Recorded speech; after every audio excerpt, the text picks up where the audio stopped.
대해서 단어들이 많이 생겼어요. 무슨 단어냐? 주리니, 불이니, 영글, 동학개미운동, 이런 단어들 다 돈과 관련되어 있는 신조어들입니다. 서점의 베스트셀러가 뭐냐? 돈을 어떻게 버는 방법, 주식을 어떻게 하려는가, 이런 것들이 다 베스트 10위에 다 올라 있습니다. 증권사의 유튜브 방송들이 인기 상승을 하고 있습니다. 다 어렵다는 거죠. 경제적으로 다 어렵다고 하는 것을 말해주고 반영해주고 있습니다. 사람들이 돈 버는 것에 굉장히 관심을 가지고 있고 연구를 하지만 사실 돈을 벌고 어떻게 쓰는 것인가에 대해서는 사람들이 그렇게 문제의식을 갖지 못합니다. 돈이 많으면 근심 없이 걱정 없이 행복하게 살 것 같지만 사실은 돈 때문에 많은 문제들이 발생하는 것을 보게 됩니다. 요즘은 코로나로 인해서 이혼이 많이 증가됐다, 그런 말까지 나오고 있습니다. 돈이 문제죠. 돈 때문에 가정이 파탄에 이르게 되었다는 것입니다. 돈의 문제는 심각한 문제입니다. 그러나 돈보다도 중요한 것이 우리에게 있습니다. 그것은 바로 뭐냐? 영생에 관련된 문제입니다. 보이지 아니하지만 이 영생의 눈으로 볼 수 없지만 영생에 관련된 문제는 돈 문제보다도 더 중요한 문제라는 것입니다. 우리가 이 세상을 살면서 반드시 해결해야 될 문제가 뭐냐? 영생의 문제, 구원의 문제, 하나님의 나라에 들어가는 문제입니다. 오늘 본문에 보니까 돈 많은 청년이 영생을 얻으려면 어떻게 해야 되겠습니까? 그 영생을 얻는 방법에 대해서 질문을 하고 있습니다. 오늘 우리가 읽었던 이 본문에서도 누가가 정말로 구원이 무엇인가에 대해서 쭉 다루고 있습니다. 자신이 죄임을 인정하고 회개하고 겸손하게 하나님의 은혜를 구해야만이 구원에 이를 수 있다라는 것을 전체적으로 보여주는 말씀이 오늘 본문입니다. 자, 오늘 본문에 보면 특별히 무엇을 해야 우리가 구원을 얻을 수 있는가? 무엇을 해야지 영생을 얻을 수 있는가? 그 답을 제시하는데 오늘 본문에 특별히 한 관리가 나옵니다. 이 관리가 와서 예수님께 질문하는 게 뭐냐면 어떻게 하면 영생을 얻을 수 있느냐, 이렇게 물어보는 것을 시작합니다.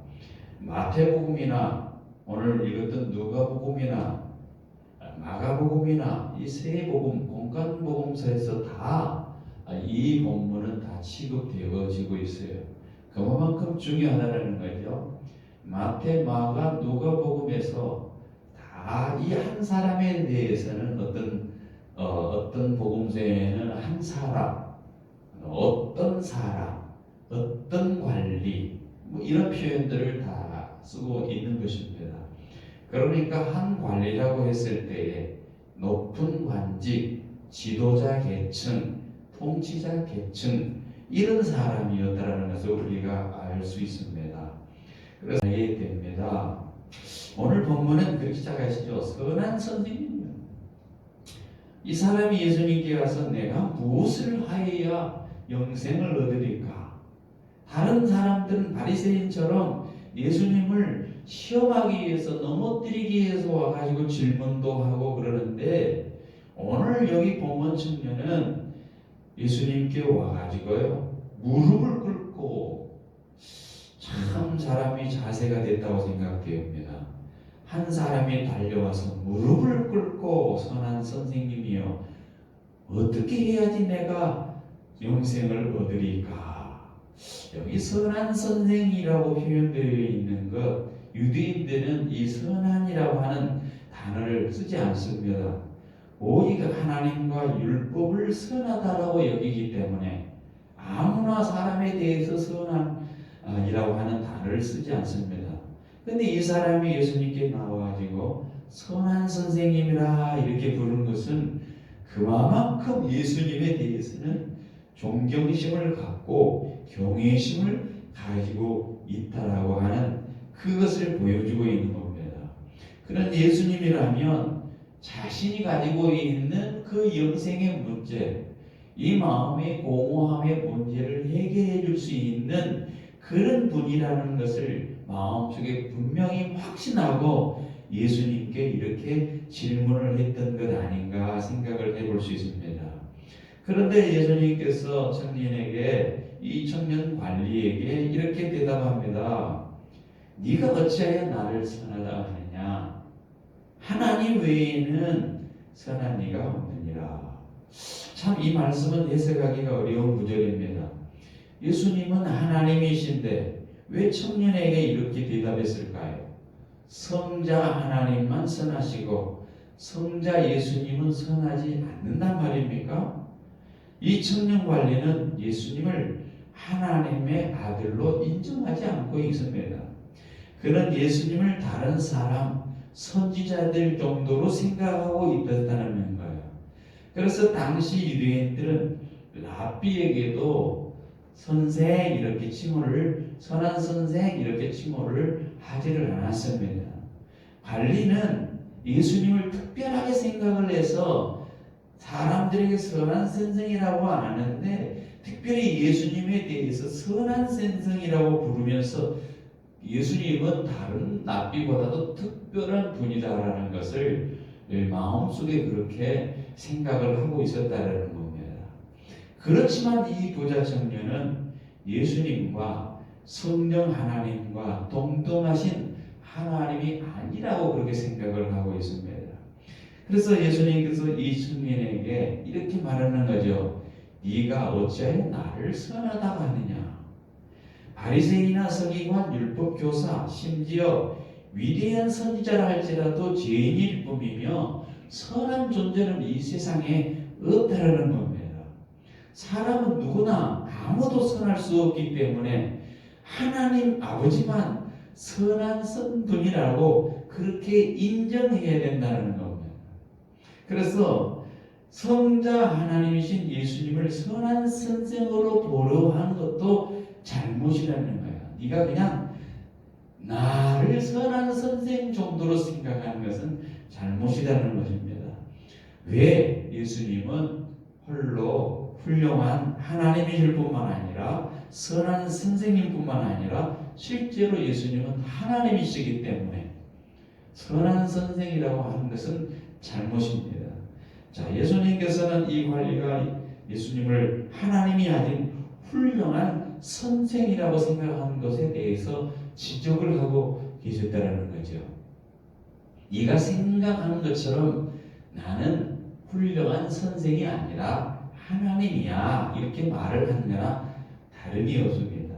그러면서 지금 예수님께서 무엇을 하여야 영생을 얻을 수 있습니까? 묻는 이 관리에게 이렇게 말하죠. 계명을 지켜라.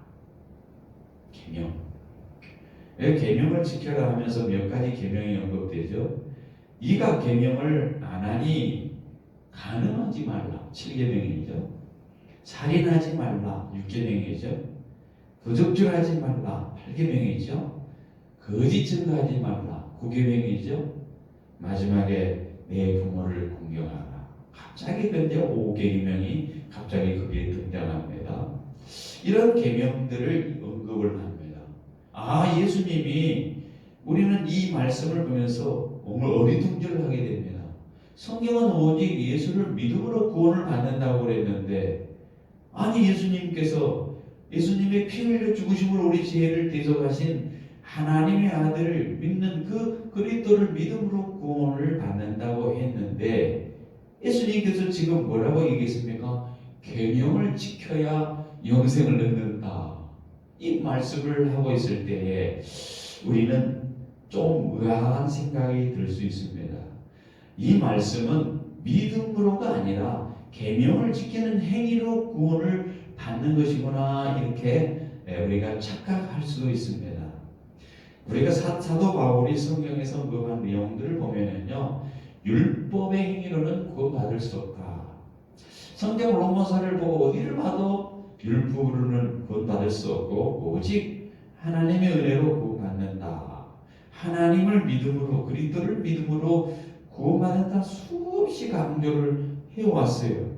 그런데 왜 오늘 본문의 예수님은 계명을 지키면 영생을 얻을 수 있을까 이렇게 말씀하셨을까 하는 것이죠. 예수님께서는 지금 청년에게 말씀하신 이 계명은요, 특별히 십계명 중에서 뒤의 계명들이죠. 전부 다. 하나님 이름을 망령되지 말라, 나 외에 다른 신을 섬기지 말라, 우상을 섬기지 말라, 뭐 이러하지 아니하고 내 부모를 공경하라부터 시작해서 마지막 9계명까지 있다. 이 사람에 대한 계명을 언급을 하셨습니다. 예수님께서 왜 하나님의 계명이 아니라 사람의 계명들을 언급을 하셨을까? 이 계명들은 그것을 지켰는지 여부를 쉽게 알 수가 없어요. 부모를 잘 공경했는지, 이웃을 사랑을 했는지, 또 미워하지 않았는지, 정말로 살인하지 않았는지, 그것에 대해서 겉으로 잘 구별이 안 간다라는 겁니다. 그래서 사람들이 이 계명을 진정으로 지키면 정말로 계명을 지키는 건데, 사람은 하나님께 계명을 지키지 못한다는 거예요. 이 계명을 지키면 구원을 받을 수가 있다고 생각하는데 실제로는 사람들이 이 계명을 지키는 것으로 구원을 받을 수 없다는 것입니다. 그래서 이 관리는 이렇게 말하죠. 영생을 얻으려면 어떻게 해야 됩니까? 예수님께서 계명을 지켜라. 이 관리는 생각해. 내가 어렸을 때부터 다 지켰습니다. 내가 어렸을 때부터 다 지켰습니다. 21절. 그러면서 그 마음속에 숨어 있는 것은 그럼에도 불구하고 부족한 것이 내가 무엇이 있습니까? 나 다 했는데요. 얼마나 놀랍습니까? 이 사람은 정말 마음을 다해 계명을 열심히 지켜왔습니다. 외적인 율법을 준수하고 열심히 살았습니다. 얼마나 놀랍습니까? 마가는 그런데 예수님을 이러한 계명을 지킨 이 청년을 예수님이 사랑했다라고 표현하고 있습니다. 마가복음 10장 21절에 이하에 보니까 예수께서 그를 보시고 사랑하여 이르시되, 예수님께서는 이 청년의 그 진심을 다 알았어요. 열심히 지키고 노력했다는 거예요. 외적인 율법을 철저히 지키려고 노력을 했던 거예요.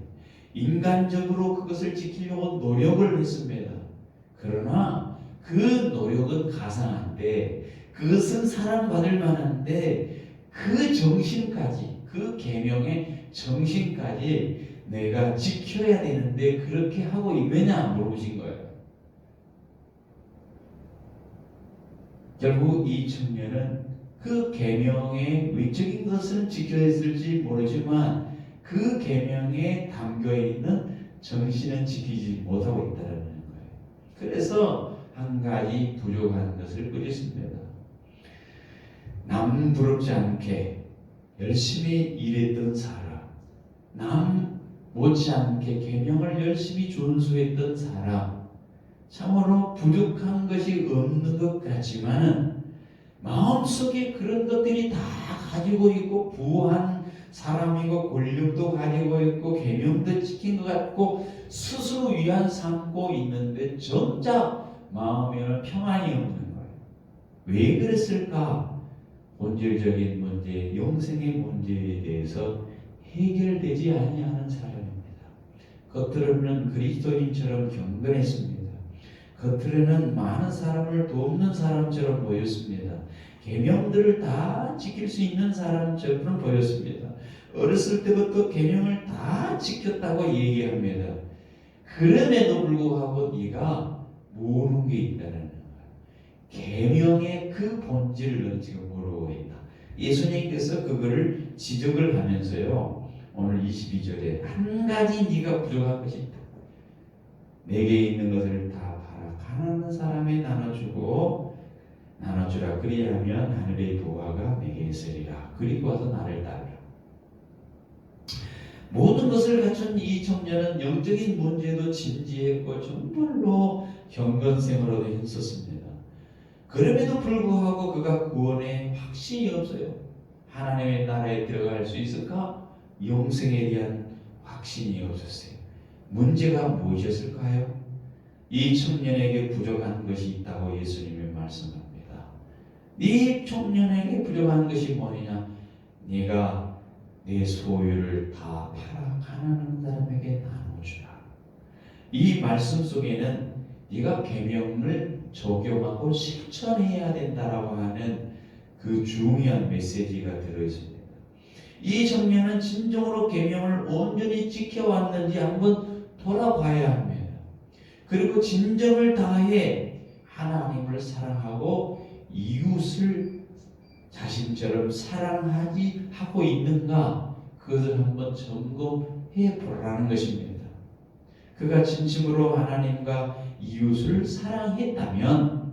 사랑한다면 그 많은 소유를 팔아서 가난한 사람들, 먹지 못한 사람들에게 나눠주는 것은 아주 마땅하고 당연한 일이라는 거예요. 그러나 이 청년은 큰 부자였기 때문에 예수님의 이 말씀을 듣고 그 사람이 큰 부자이므로 심히 근심하더라. 23절을 말씀하시죠. 자, 청년이 예수님의 말씀을 듣고 근심했을까? 우리가 진정해 보는데 율법을 못 진 것에 대한 근심도 있겠지만 더 큰 거는요, 재산이 많은 것 때문에 근심을 했어요. 그가 예수님의 말씀을 듣고 근심하는 것은 그 많은 재산을 자기가 열심히 노력하고 수고하고 그것을 의지했던 것을 포기할 수 없다는 거예요. 결국 그는 재물을 하나님보다 더 사랑하고 있는 거예요, 사실은.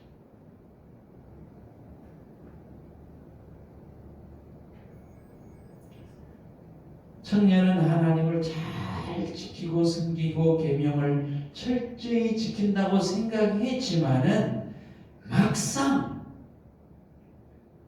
그 자기가 가지고 있는 그 재물에 대해서 가난한 사람에게 나눠주고 네가 나를 따라와야 된다, 이렇게 했을 때에는 도저히 용납이 안 된 거예요. 그 부한 것, 그 재물을 가난한 사람에게 나눠줄 만한 준비가 안 되어 있는 거예요. 왜? 재물이 그만큼, 돈이 그만큼 이 청년에게 하나님보다 우선이었다는 거죠. 그래서 예수님은 16장 13절에 이렇게 말합니다. 집 하인이 두 주인을 섬길 수 없나니 혹 이를 미워하고 저를 사랑하거나 혹 이를 중히 여기고 저를 경히 여길 것임이니라. 너희가 하나님과 죄물을 겸하여 섬길 수 없느니라.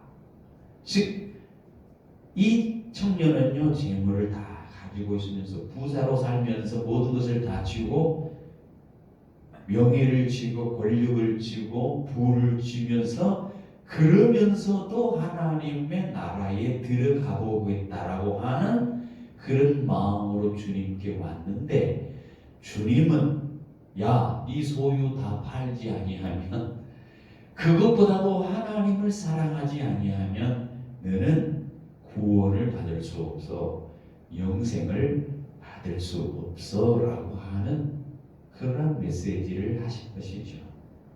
그러면서 영생에 관한 관심은 있지만 모든 것에 우선하여서 영생의 길을, 그 영생에 대해서 그 가치를 눈앞에 펼쳐질 때 그 영생의 길로 가는 길에 주저하게 만드는 세속적인 그러한 너의 그러한 집착이 결국은 너를 멸망으로 이끌어가고 말 것이다 라고 하는 경고의 메시지, 안타까운 마음이 예수님께서 이 청년에게 하신 말씀입니다.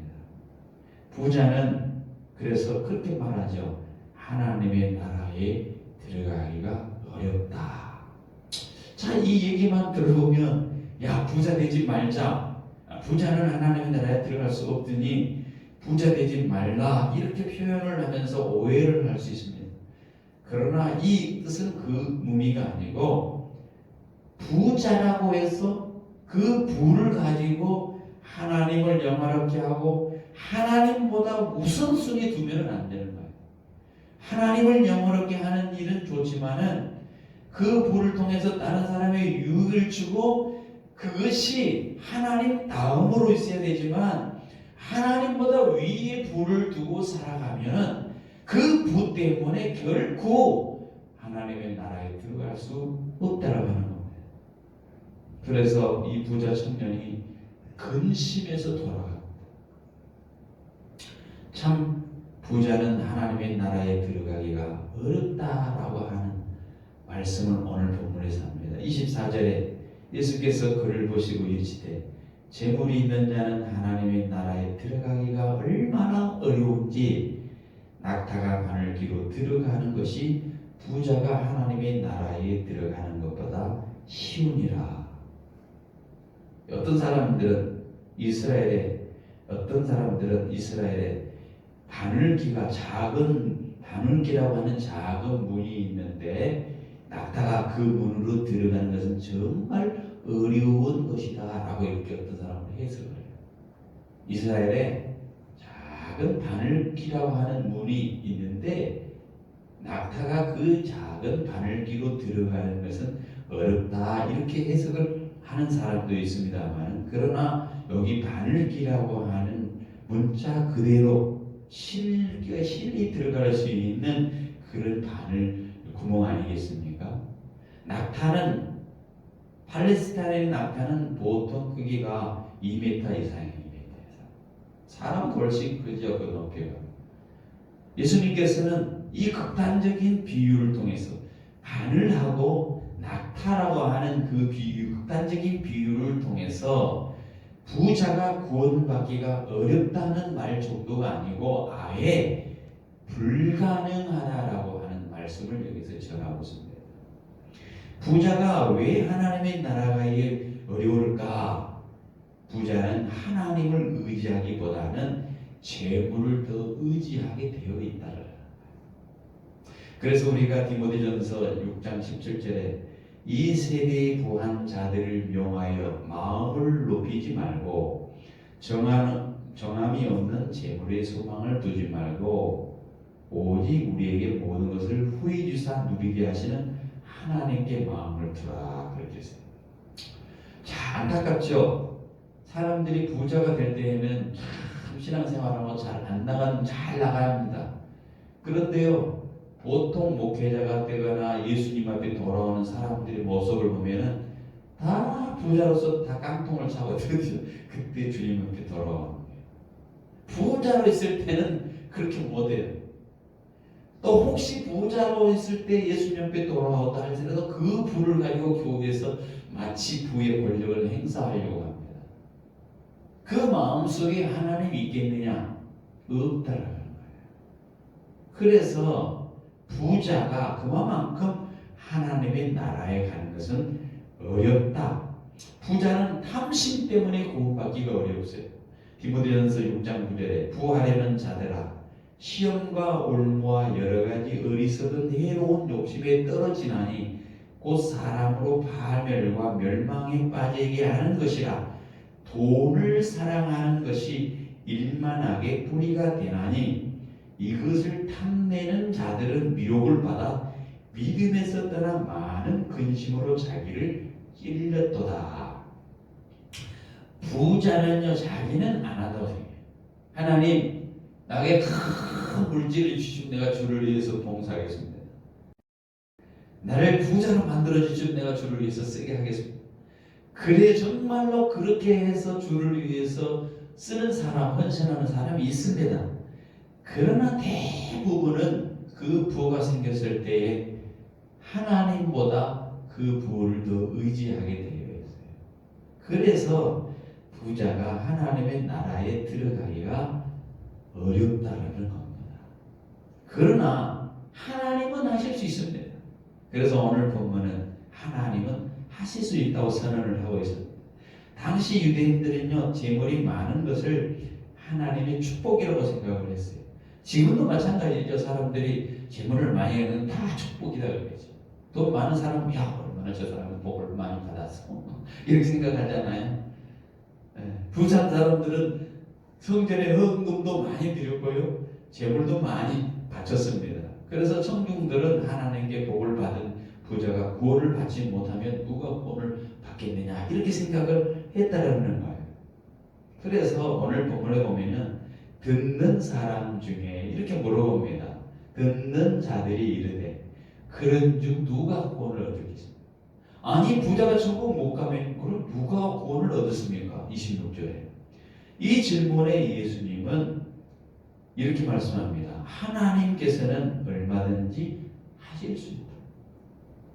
그래서 27절에 무릇 사람이 할 수 없는 것을 하나님이 하실 수 있느니라. 자, 제자들이 생각한 거예요. 부자가 천국 못 가? 그러면 누가 가? 교회에다 헌금 많이 하고 성전에다가 좋은 거 많이 사놓고 하는데 하나님 나라에 못 가. 그러면 누가 가? 깜짝 놀라서 예수님께 그렇게 질문을 합니다. 인간으로 영생을 얻기에 불가능하지만, 돈으로 영생을 얻는 것은 불가능하지만 지금 예수님은 하나님은 하실 수 있다. 하나님은 영생을 주시는 분이다. 자, 우리가 생각해서 알 수 있는 이 본문 중에서 메시지의 핵심은 이겁니다. 구원은 물질로 나의 어떤 것으로 불가능하다는 거예요. 내가 착한 일을 하면 하나님의 나라하고 나쁜 일을 하면 지옥 간다, 이런 얘기를 하고 있는 게 아닙니다. 내가 돈을 많이 가지고 교회에다 헌금하면 영생을 얻고 그렇지 않으면 지옥에 간다, 그런 말을 하는 것이 아닙니다. 혹시 그런 것에 착각하고 있다면 우리는 깨어나야 됩니다. 구원은 사람의 힘으로는 불가능해요. 오늘 본문에 나온 청년은 얼마나 계명을 잘 지켰습니까? 어려서부터 지켰어요. 그리고 열심히 경건 생활을 하고요, 돈을 벌어서 부자였어요. 권세도 가지고 있는 사람이에요. 그런 사람이 마음속에 허망한 마음, 허전한 마음이 있어요. 이유가 뭐냐? 그런 것을 다 가졌다 해도 마음속에 근본적인 해결되지 않냐는 영원한 이 세상이 끝나고 나서 영원한 생명을 얻지 못하면 이 모든 것이 얼마나 허망하냐, 다 놓고 가야 되는데. 그래서 예수님은 이 세상 것으로 안 된다, 하나님 것으로 된다. 구원은, 영생은 사람으로 할 수 없다, 하나님은 하실 수 있다, 이렇게 말씀하신 겁니다. 우리가 잘 알고 있는 종교개혁자 루터를 아시죠? 루터는 21살 나이에 수도사가 되었습니다. 신부가 되었습니다. 그는 기도를 생활을 했어요. 수도원에서 금식을 하면서 밥을 먹지 않으면서 금식을 합니다. 극단적인 금욕 생활을 했습니다. 그는 후에 이렇게 얘기를 하고 자기 책에 썼습니다. 나는 훌륭한 수도사였다. 만일 자신의 수도 생활로서 천국에 갈 수 있는 수도사가 있다면 바로 내가 그런 수도였다. 그만큼 자신했던 사람이에요. 그 루터는 하나님을 기쁘시게 해드리고 싶었고 정말로 그분을 기쁘게 받아들이기를 소원했습니다.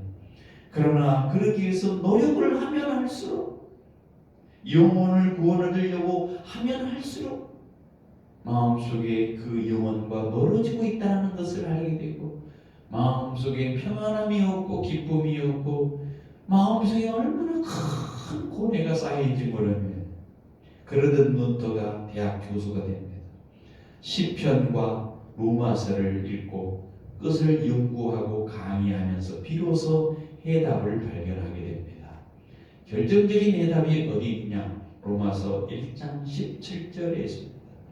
복음에는 하나님의 의가 나타나서 믿음에 이르게 하나니 기록된 바 오직 의인은 믿음으로 말미암아 살리라.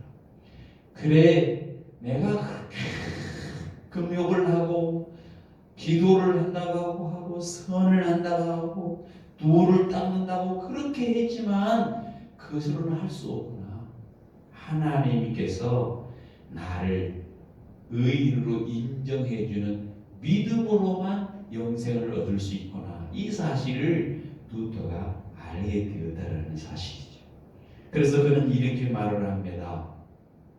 하나님 영께서 말씀을 깨우쳐 주셨을 때 죄인들을 의롭게 하시는 일이 어떻게 믿음을 통해 우리 주님의 값없는 은혜에서 나오는지를 배우게 되었을 때에 점점점 새 사람처럼 거듭났다는 느낌을 들었습니다. 점점점 실로 사도 바울의 이 말은 나의 참된 낙원의 문이었습니다. 사도 바울이 로마서를 썼잖아요.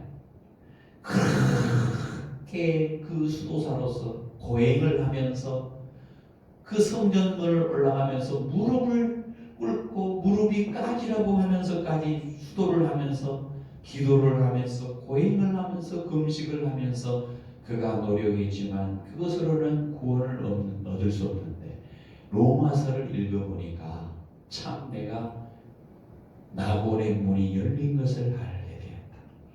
사람으로서는 불가능한데 하나님이 우리를 구원해 주셔야 되는구나. 그 하나님을 믿어야 되는구나 라는 사실을 깨닫게 되었다는 사실입니다. 여러분, 우리는 세상의 재물을 쌓기 위해서 얼마나 많이 노력을 합니까? 수고를 합니까? 주식을 투자하고 돈을 벌기 위해서 온갖 방법을 다 동원해서 해봅니다. 그렇지만 그 재물이 우리에게 집착이 되고 그 재물이 우리에게 우상이 된다면 하나님의 나라에 들어갈 수가 없습니다. 돈에 집착하여 하나님을 섬기지 못하고 있다면 오늘 우리는 이 본문을 보면서 돈에 대하여 우리는 청지기일 뿐이다. 직분에 대해서는 우리가 청지기일 뿐이에요. 세상의 모든 권력도 청지기예요. 그것이 나를 영원한 하나님의 나라로, 재물이 영원한 하나님의 나라로 우리를 들여보내주는 것이 아니고 그것은 하나님이 잠시 내게 맡겨준 것이다. 청직이라는 것을 우리가 잊지 말아야 됩니다. 이처럼 하나님의 나라를 위해서 모든 것을 포기할 때에 주어지는 상이 있습니다. 그래서 베드로는 그렇게 질문을 했습니다. 여짜오되 보옵소서. 우리가 우리의 것을 다 버리고 주를 따랐습니다. 여러분, 베드로가 예수님이 나한테 나를 따라오너라. 그물을 버리고 아버지 집을 다 버리고 예수님의 제자로 따랐습니다. 그래서 누가복음 5장에 보면 모든 것을 버리고 예수를 따르니라. 요한도 야고보도 모든 것을 버리고 다 버리고 주님을 따랐어요. 주님을 위해 모든 것을 버릴 수 있는 자가 진정히 믿는 사람인데 예수님께서 이런 자들이 정말 받을 상이 있다. 오늘 본문에서 그렇게 말합니다.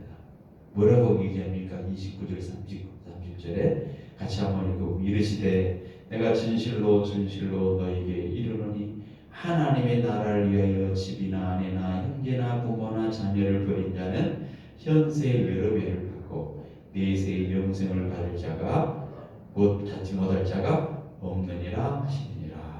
자, 무슨 말입니까? 주를 위해서 모든 것을 버리는 자라야 진정한 주님의 사랑을 하는 사람. 예수님께서 이런 자들이 받을 상이 있다라는 거예요. 어떤 상? 집이나 아내, 형제, 부모, 자녀 버린 자, 자기 자신으로부터 멀리 떠나보내 보낸 자, 하나님의 나라를 가는데 방해되는 집, 하나님의 나라를 가게 하는데 내 마음속에 붙들고 있는 세속적인 모든 그러한 욕심들, 그것이 부모가 되었든 자녀가 되었든 재물이 되었든 물질이 되었든 그런 것을 다 떠내보내는 사람이 어떻게 간다고요? 현세에서 여러 배, 여러 배라고 표현 100배라고 표현해요. 100배, 30배, 60배, 100배. 내세는 영생을 받을 자가 없느니라. 그런 고통, 신앙생활하기 위해서 예수 믿기 위해서 그런 고통, 그런 괴로움을 감수하고 나아가지 않고는 하나님의 나라를 영생을 얻기 위해서 나아갈 수 없기 때문에 그런 각오, 그러한 고통을 감수하고 나갈 때는 반드시 그 사람에게 영생이라고 하는 상이 주어진다라고 하는 사실이에요. 그 복이 주어진다라고 하는 사실이에요.